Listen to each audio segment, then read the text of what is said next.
Okay, it's going to be a review of No Way Out 2008. This is the first time where we get two Elimination Chambers on the same, pay-per-view. And it started at No Way Out 2008. One would be Smackdown, one would be Raw. No women's matches on the show. We're still a ways away from the women having their own Elimination Chamber, which we'll see on March 1st.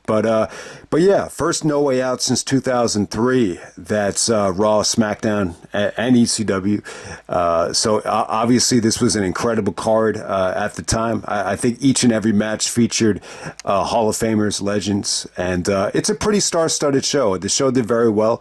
So let's go all the way back to February 17th. This is 2008. Paradise, Nevada, Las Vegas, Nevada, the Thomas and Mack Center. We get an attendance here of 15,000, and we have a pay-per-view buy rate of 329,000. Holy shit. Well over 100,000 more than No Way Out 2007. I'm trying to think, what's the biggest reason for this jump? It doesn't hurt that it's not a SmackDown brand exclusive. So I think that's number one. Number two, I think Jeff Hardy was hot. I think having him on the cover definitely helped. I think two Elimination Chambers. It's almost like they're spoiling us with all these Elimination Chamber matches. Even though I think the two on the same pay-per-view, I just think it's too much. I think people got a little bit spoiled, but since this is the first time, it had a little bit of a honeymoon period, so they got away with it here. At the same time, trying to think, I think the Floyd Mayweather stuff with Big Show probably got them some extra, like last minute, buys, especially for the replays. So I think that has a lot to do with it. Man, what's the biggest reason why? Cena and Orton. So Cena cashes in his WrestleMania title shot for No Way Out, which I was not a fan of. You win the Royal Rumble. You should always be in the main event of WrestleMania, in my opinion. I know sometimes it doesn't work out that way. Is Jey Uso going to win? Is he going to main event WrestleMania this year? It's highly unlikely, but it's a possibility. But with Cena here, I just not a fan of this. I thought it hurt the Royal Rumble more than anything. But hey, I think it probably helped out with the buy rate. I think at the time it probably felt like, oh, Cena and Orton is a WrestleMania main event match, but it's going to happen at No Way Out. But just the way it came off here, I just wasn't a fan of Cena cashing in the title shot at No Way Out. I just don't like it. But it probably helped out with the buy rate if you want to overthink it. But hey, man, let's get right down to it. I wanted to mention the theme of the pay-per-view for the music was actually Fake It by Seether. I mean, there are times where it does feel like they go with a theme that fits the booking. This might be one of them. With the way Randy was trying to fake and kind of play possum with the knee injury so he could get DQ'd, if you want to look into it that much. But, with Seether, Fake It, it was a good theme. They were able to use it here. It was a pretty memorable theme. I'm not going to say it was that good. I'm not going to use it for the No Way Out list, but it wasn't a bad theme. I actually like Seether. But let's get right down to it, man. We start off this thing with the ECW Championship. Very interesting match right here. And a good build-up, too, man. I'll tell you, you got Chavo Guerrero at the time, the ECW champion, taking on CM Punk. I'm sure they had better matches than this. They're coming off of a match which featured them fighting by the Gulf of Mexico, and it ends with Punk actually delivering the go-to-sleep to Chavo into the Gulf of Mexico, which was pretty damn cool. And they did a lot of creative stuff in the build-up here. You actually had Chavo Guerrero have like a celebration. It was like a fiesta. You actually had like Spanish guitars out there. You had guys dress up with sombrero hats. I mean, it was pretty cool. And then Punk comes out as in disguise with the mustache, and he attacks Chavo. So the build-up here was a lot of fun. The match was just a little bit too short for me. There was a couple of weird things going on here. Punk is a huge Eddie Guerrero fan. I mean, he got to wrestle Eddie Guerrero, I believe in IWA Mid-South. I mean, they definitely knew each other on the indies, before Eddie got back to the WWE. But this match right here, it featured Punk kind of mocking Eddie. And I'm just like, why was he doing this? I don't know if we ever got a reason why. He was doing the Eddie dance, and then he started doing the Three Amigos, and then Punk actually gets booed. Other than that, I thought this was good stuff. Chavo actually looked good here with the ring attire, the sparkles, and the ECW championship. The ECW title is beautiful. I just think you need to have it on the right guy.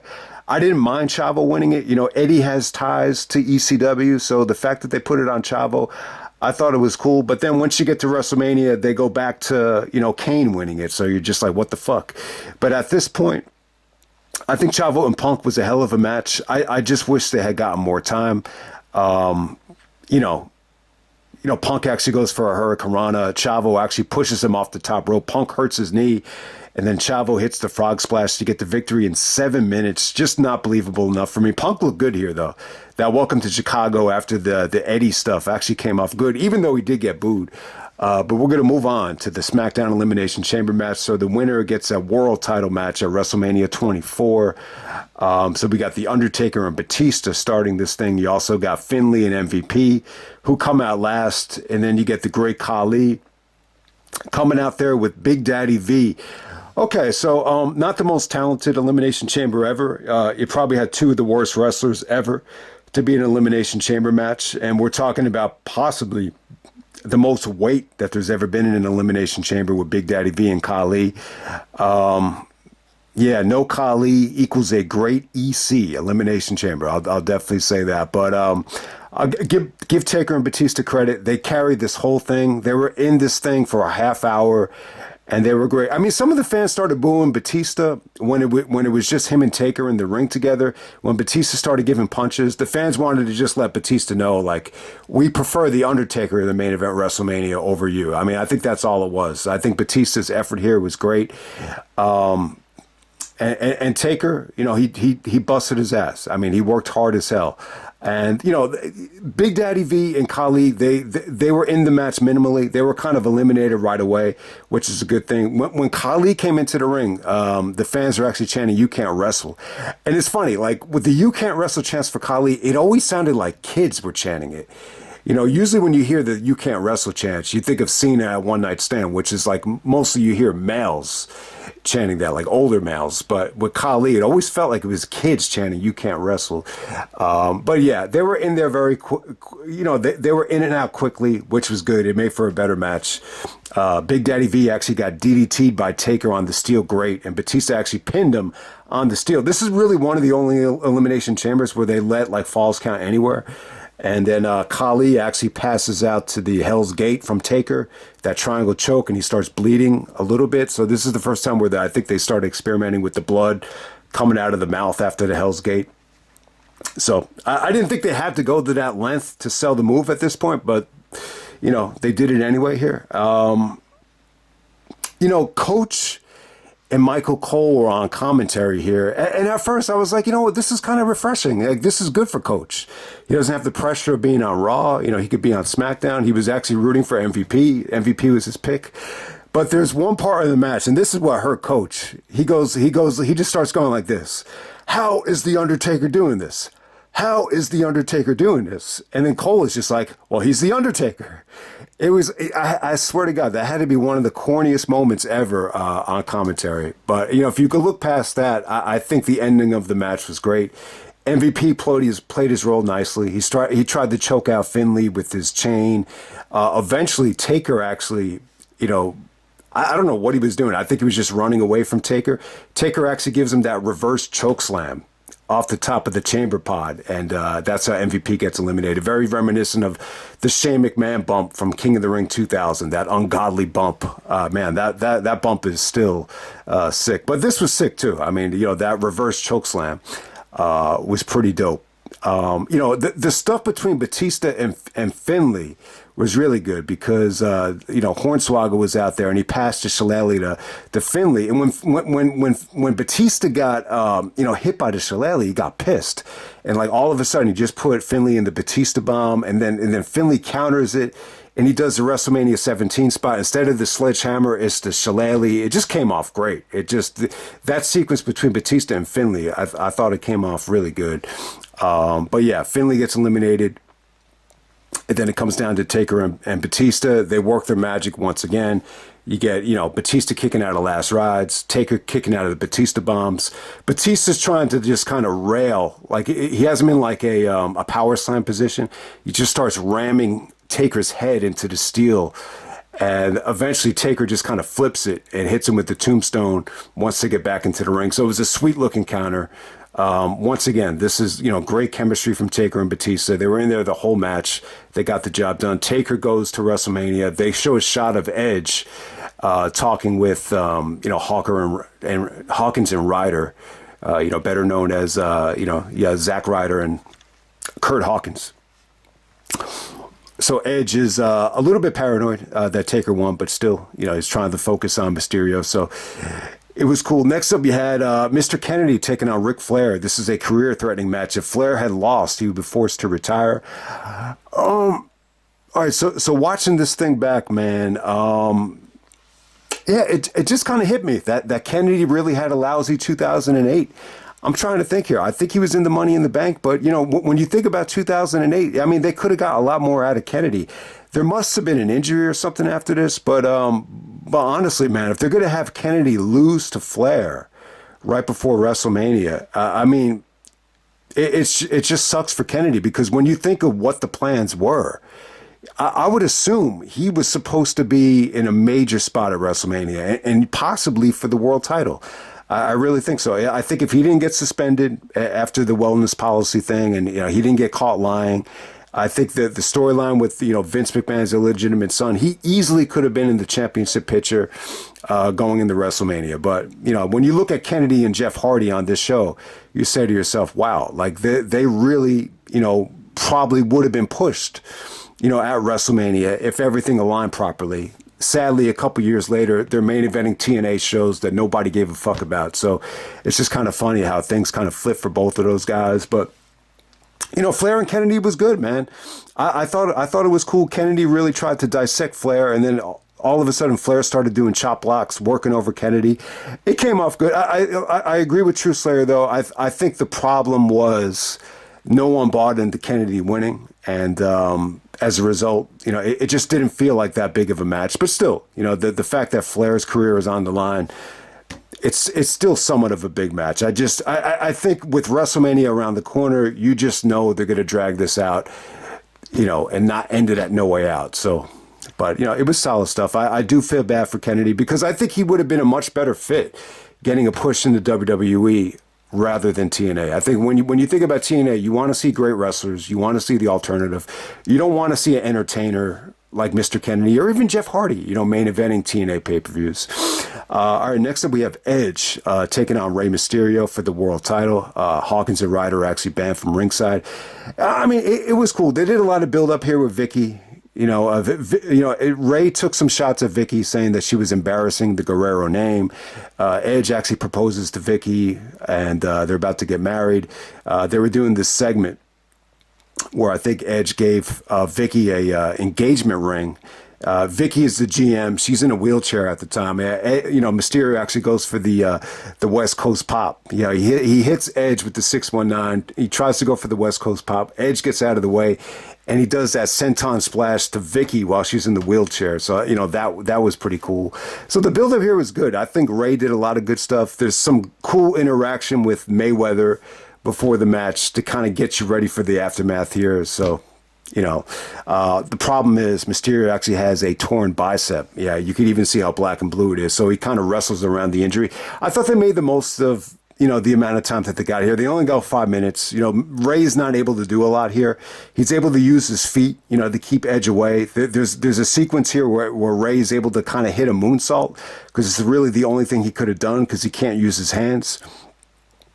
I thought they worked around the injury. Eventually Rey hits the 619. He doesn't have enough strength to do the West Coast pop, so he tries to do like a springboard crossbody. Edge catches him in midair with the spear. So it's a pretty, it's a pretty fun finish. It just kind of comes out of nowhere, and it's just a pretty quick ending. It's just a shame, that these two guys didn't get the chance to click. I mean, they're part of the SmackDown Super Six, so I mean, I think the matches definitely could have been better. The Rumble match was a lot better than this, from what I remember, obviously. But hey. I thought it was good stuff. It's still like the card. The card looks a lot better on paper. I mean, let's be completely honest here. When you see Edge, Flair, CM Punk, all of those matches could have been a lot better. So let's not try to overrate the show. I think the show definitely has some flaws. You can't get on this match too much because Rey had the injury. At least he went out there and did it. Let's give him credit. But it just kind of felt like a night off for Edge. It's as simple as that. While Mysterio's trying to get back to the ring, Big Show comes out. So Big Show comes out of nowhere. He's showing off his weight loss. The suit doesn't even fit him. A lot of times when you lose a lot of weight, the suit doesn't fit anymore. This felt like a suit that just didn't fit Big Show anymore. He looked happy. He looked like he was happy to be back. He told the fans that he missed this place. And then he started bullying Mysterio. Then Mayweather comes to the rescue. Then, Mayweather's entourage gets into the ring. They're holding him back from Big Show. It's an awesome segment. One of the best segments ever. I would even say this is very reminiscent of the Austin and Tyson segment. I think it was that good. I think... the fact that this was on pay-per-view was the right call. With Mayweather, you could definitely argue that Mayweather's the king of pay-per-view. I don't know how many people, could say that they spent $100 on one fight, and because of Mayweather, a lot of people could say that they did. So it had to be on pay-per-view, and yeah, I mean the segment was awesome.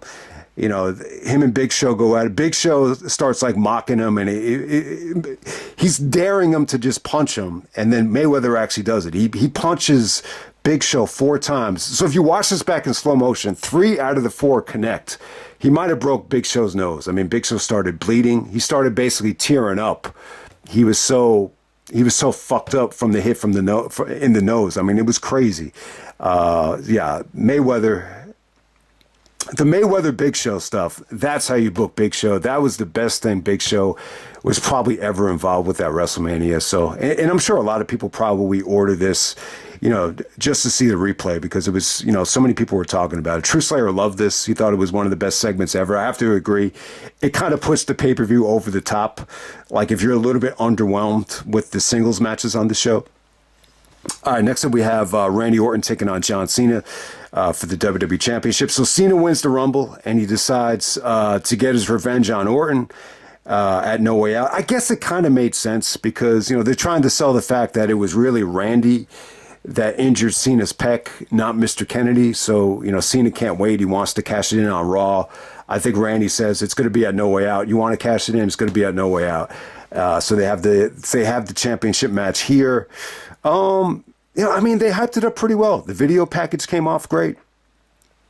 Cena was saying that he's stronger than ever, and I gotta agree. I think Cena came into this thing in incredible shape. Say what you want about Cena, but even through the injuries, he's always able to, maintain his physique. He's always able to hit the gym. The wellness policy was never an issue for Cena, from what I remember.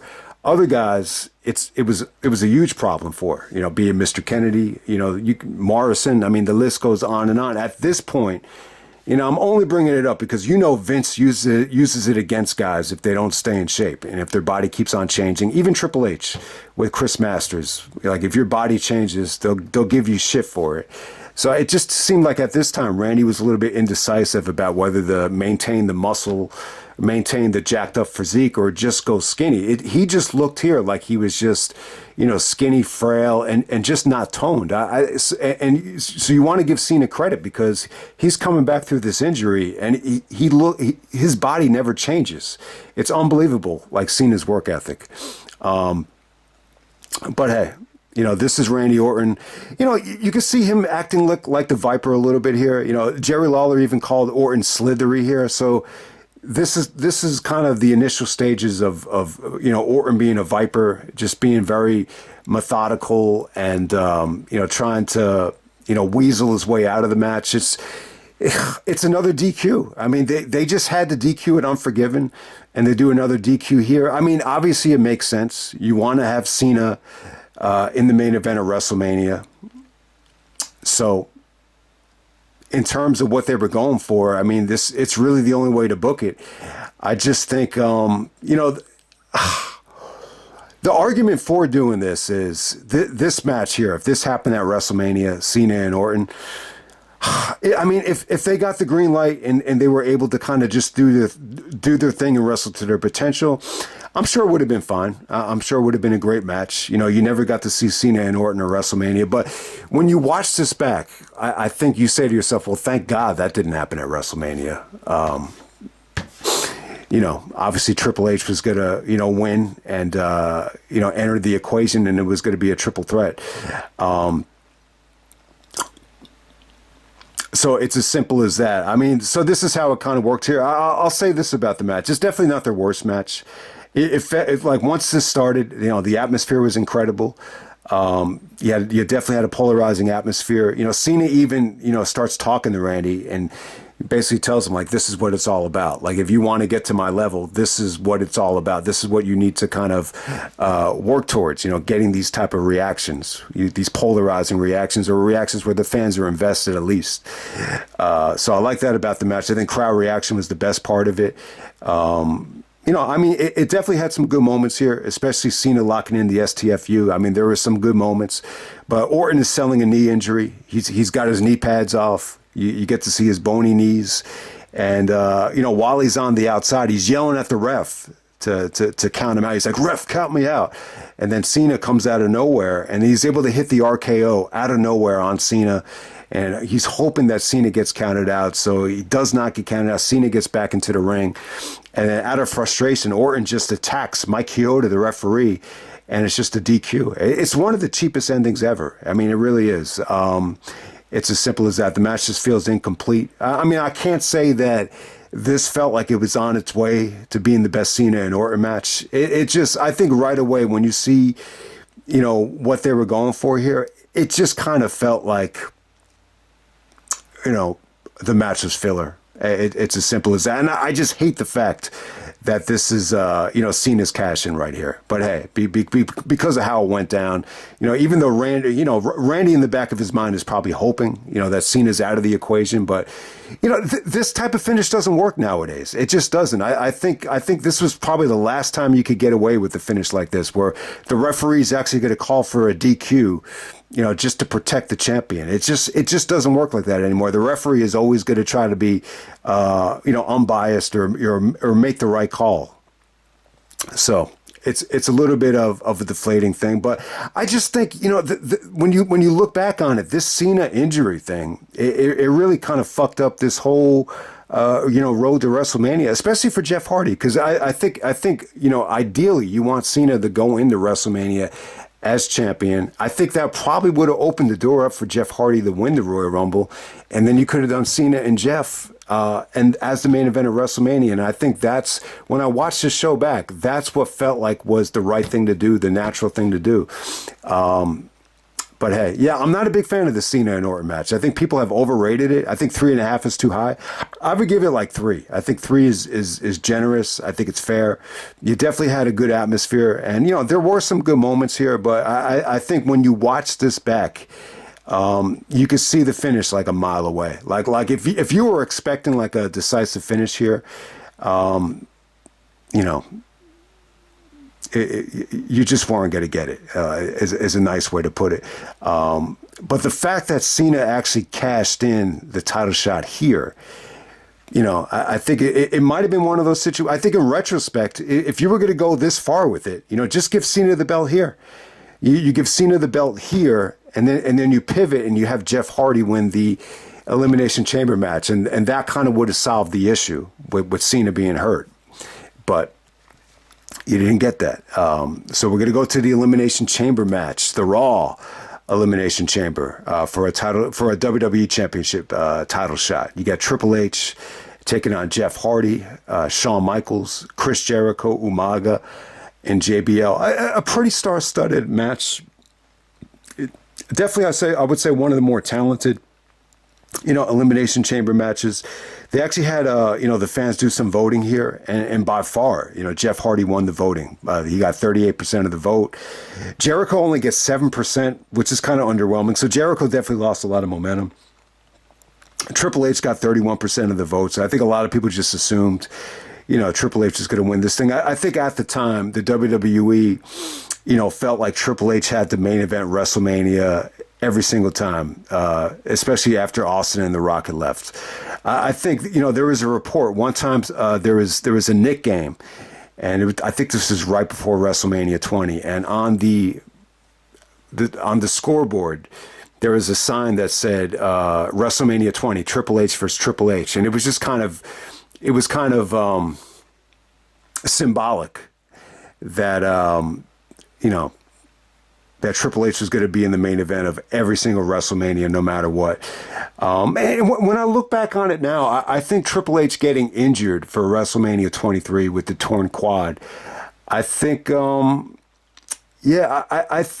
think had Triple H was able to wrestle that WrestleMania, I think it probably would have solved the problem of Triple H main eventing in 2008 and 2009. I don't think they would have forced the issue.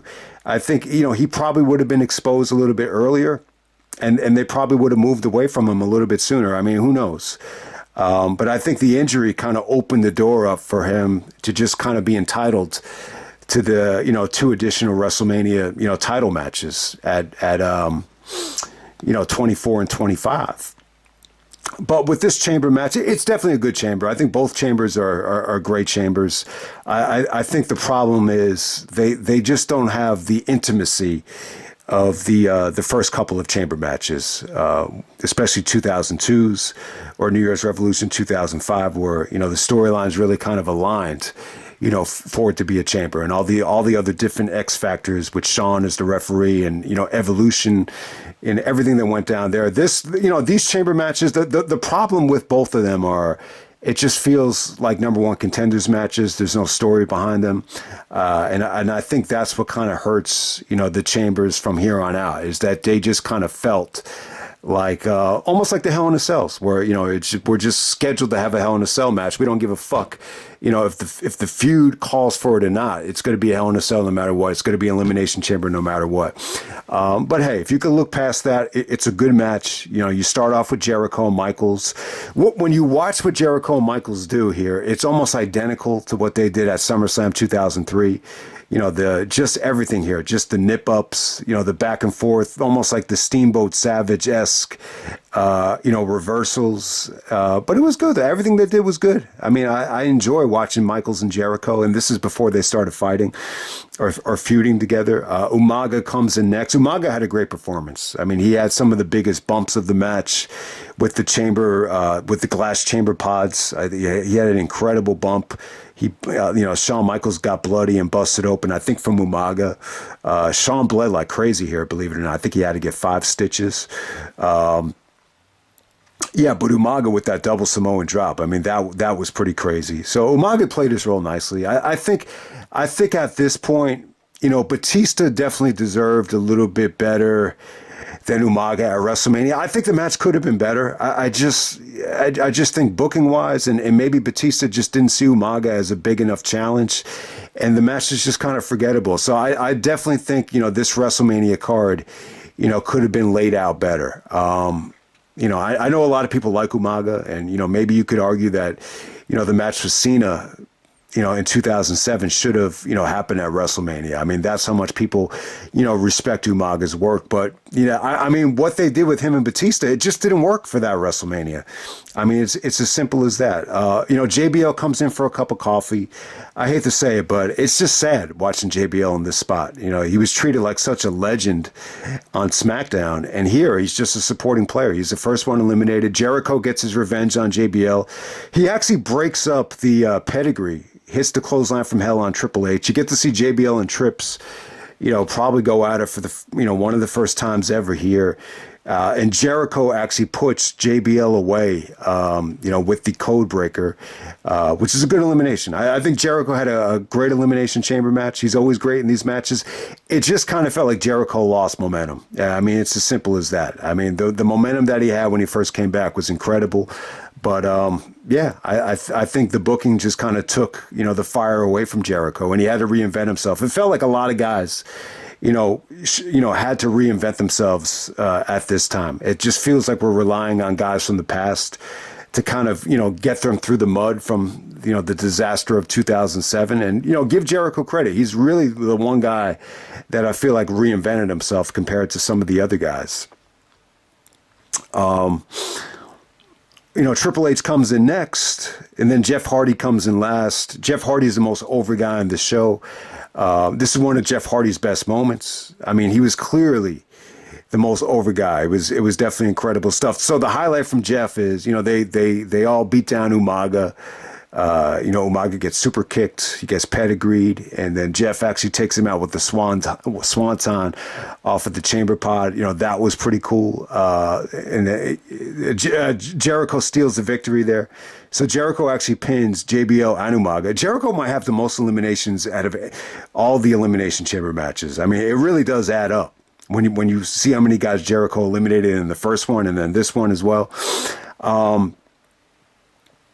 Yeah, but Triple H actually wins here. This is his third Elimination Chamber victory. But before we even get to that, man, Shawn super kicks Jericho out of nowhere. Jeff is able to kind of pin Jericho after the super kick. So it features guys doing moves and then other guys actually, stealing the glory with the pins. So Jeff steals the glory after Shawn's super kick. Then it comes down to, Triple H and Michaels kind of working together at first. Jeff actually does a whisper in the wind to both Triple H and Shawn, which looked really cool. I mean, fans are going crazy for that. Shawn and Triple H even, talked before the match started that, it's going to come, you're not going to like what I'm going to do to you. It's going to come down to both of us. Triple H actually pinned Shawn with the pedigree. You wish Shawn could have put up more of a fight, but yeah, ultimately it comes down to Triple H and Jeff. Great stuff between these two guys. It had a good atmosphere. I mean, it really did. I will say this: anytime Triple H locked on a pedigree, this might have been the most heat I've ever heard Triple H get as a babyface. There was just like a lot of groaning. It wasn't so much booing; it was more of like groaning, like we don't want to see the same old shit. But Triple H missed WrestleMania the year before with an injury, so I think a lot of people just knew like he was going to be back, in the main event once again. So. It is what it is. I mean, they gave you your money's worth, though. I mean, Jeff kicks out of a pedigree.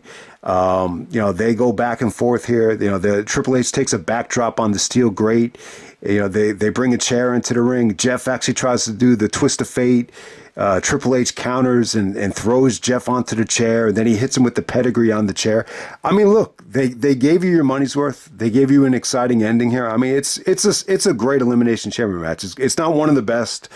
But, it's satisfying for this, for this time. I would definitely say it is. But, when I look back at this WrestleMania main event, or when I look back at this No Way Out main event, I think the story was Jeff Hardy. I think a lot of people say to themselves, and on YouTube as well. I remember Crazy Mike and, even True Slayer was saying that, there are guys on the roster like a Jeff Hardy and, besides Jeff, I can't really say that there was anyone else, at this time. But, Jeff was really the only one just getting better reactions than anybody, getting better reactions than Orton, Batista, all these guys that you've been accustomed to seeing, in the main events. And, you say to yourself, well, what more does Jeff have to do? If Jeff is the most over guy and he's stealing the show and he's putting on these great shows and he's making the fans go crazy, what more does he have to do? It's deflating, and maybe this is why. Maybe Jeff went into a depression. There are times where if you have something special and you don't take care of it and you don't give it the attention or respect that it deserves, it could fumble and spiral out of control. And I think that's what happened with Jeff here. I think he kind of saw this situation as, all right, I've kind of reached the pinnacle of my life and it's still not good enough. So now what? And then he gets suspended. I think he lost the Intercontinental Championship to Jericho. He's supposed to win the Money in the Bank, and that never happened. But in retrospect, I'm not the biggest Jeff Hardy fan in the world, I hated the fact that TNA kept going back to him, over and over again. But in a situation like this, it's the best version of Jeff Hardy, and the best version of Jeff Hardy definitely deserved, the main event of WrestleMania. I think this WrestleMania could have been so much better. In 2008 is tough for me. I think it's such an easy thing to say that '08 was a great year, because look at all this star power. I mean, it'd be very, very difficult to fuck up shows like this when you got this much star power. So I think that's one of the things. You didn't have so many suspensions and guys being injured. So obviously it was going to be a better year. But still, like when I look back on this year, I just say it could have been so much better. And this was one of the worst times of my life. Seriously, a lot of the deaths that happened in 2007, negatively affected me in 2008. Some of the stuff that I was expecting or hoping to achieve in 2008, it just wasn't there. It just was not my year. I'll say that time and time again. So maybe I'm a little bit, biased, towards this year. I'm just not going to bow down to this year and just say, oh, it was, one of the best years in WWE history, because it's not. It's really not. The pay-per-view quality got better, but hey, they changed their philosophy with the brand extension at the time with the pay-per-views. So obviously it was going to be a much better year by default. But I think this WrestleMania could have been so much better. I think the Edge and Taker match, it's a good match. I just don't think it should have main evented. I think seeing Taker win the belt, I think, I don't think that needed to happen last. I mean, if you want to put that on in the middle of the show and have Taker beat Edge, I think that would have been more fair and more appropriate. I liked what they did with Mayweather and Big Show. I like what they did with HBK and Flair. I wouldn't change that. But this thought process of Triple H always needing to be in the main event, and Randy carrying this championship to WrestleMania, I think both of those might have been the wrong call. I really do. I think Cena and Jeff, would have been the better fit for main eventing WrestleMania. And if you want to think about what to do with Triple H, I like the idea of Triple H facing JBL. I like the idea of doing Triple H and Jericho with them not having the burden of being in the main event. I think that would have been cool. I like the idea of Batista and Orton. They never really got a chance to, do their big one-on-one match at a big stage. Maybe you could have done that there at WrestleMania 24. But hey, man, it's still a fun show. Like I say, man, like every single match, featured, quality workers. So you got 2 elimination chambers. I think they really spoiled us for years to come with this. But let me just end it right there. It's definitely a good show. It's not the best No Way Out of 2000. I mean, it's not the best pay-per-view of 2008, though. I would definitely say it's one of the better ones. It's one of the more stacked shows of 2008, but it's not the pay-per-view of the year. I would say the pay-per-view of the year for 2009 was definitely No Way Out. So we could look forward to No Way Out 2009, which was an incredible show. But yeah, you know what? I just want to end the video by following up on what True Slayer said about No Way Out. Consistently, the worst pay-per-view of the year is what he kind of called it. I don't know if I would agree with that. With 98, I would say that you could argue that. So in 98, I would say yes. 2000, nowhere close. 2000 was incredible with Triple H and Cactus, Hell in a Cell. 2001, you could argue that No Way Out 2001 is the best non-Big Five show ever. So no way with 2001. No Way Out 2002, I could agree with that. That show was rough. Even though it was loaded with star power and the NWO. No Way Out 2003, one of the most star-studded shows ever, so I'm not going to say that. No Way Out 2004, one of the best moments ever with Eddie winning the title. So No Way Out 2004 was incredible, so I can't say it about that. I would say it about No Way Out 2005. I think No Way Out 2005, you could argue, was the worst pay-per-view of 2005. I mean, it just had some god-awful stuff on it. No Way Out 2006 was great. I mean, you got the match of the year on that show, so I'm not going to say that about '06. With 2007, I enjoyed 2007 show. I thought it was fine, to be honest with you. So I'm going to say no. I think there are times where No Way Out feels, stacked, because it is an essential part of the road to WrestleMania. And in 2009, they chose to, make No Way Out more special than WrestleMania with the booking. So, I'm definitely not going to say that No Way Out is the weak link, with pay-per-views. I would say, like, if you want to find one pay-per-view that's consistently, the worst that WWE's ever done, I'm going to say it's the Great American Bash, to be honest with you. I'm not going to say that it's No Way Out.